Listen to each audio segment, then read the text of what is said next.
नमस्कार. शरयूज किचनमध्ये तुम्हा सगळ्यांचं स्वागत आहे.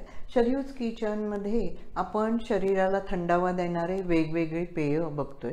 खूप उन्हाळा वाढल्यामुळं अतिशय उपयुक्त अशी ही पेय आहे. तर आज आपण जे सरबत बघणार आहोत ते म्हणजे जिरा मसाला सरबत. तर हे जिरा मसाला सरबत आहे ना, महिलांच्या सगळ्या युरिनच्या तक्रारी दूर करणारं असं मस्त जिरा मसाला सरबत आहे. त्याचबरोबर लहान मुलांना सुद्धा तुम्ही देऊ शकता आणि आपल्या शरीराची इम्युनिटी वाढवू शकता.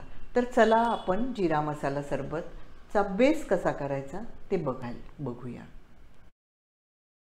आपण जिरा, बडीशेप आणि मिरी हे 12 तास भिजत घातलेलं आहे. म्हणजे भिजत घालून रात्रभर ठेवायचं आहे आणि हे मिक्सरमधून वाटून घ्यायचं आहे.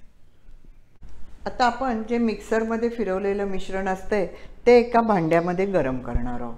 हे असं छान जाडसर मिक्सरमधून फिरवलेलं मिश्रण तयार होतं. त्यामध्ये चवीनुसार मीठ,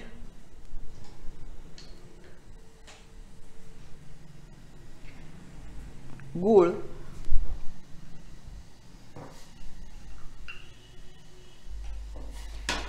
आणि चाट मसाला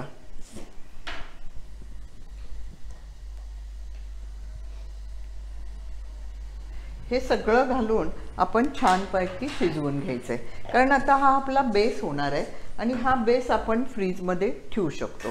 जेव्हा पाहिजे त्यावेळी आपण हा बेसचा उपयोग करून सरबत करणार आहोत.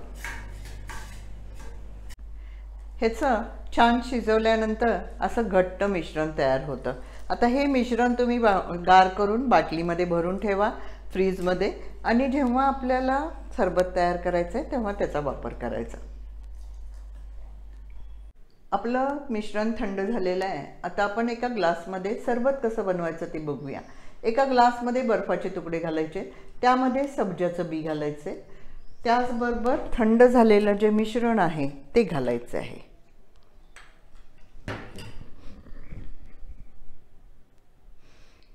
आपण गूळ वापरल्यामुळं त्याला रंग थोडासा लालसर आलेला आहे. खरं गूळ शिजवला की रंग त्याचा लालसर होतो. आणि तुम्हाला गूळ आवडत नसेल तर तुम्ही खडीसाखर पण वापरू शकता. आता यामध्ये थंडगार पाणी घालायचं आहे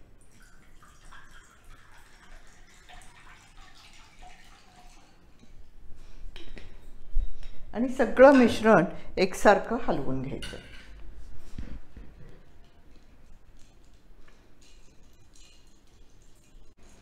अतिशय चवीला छान हे सरबत लागतं आणि उन्हाळ्यात होणारे सगळे त्रास ह्या सरबतामुळे कमी होतात.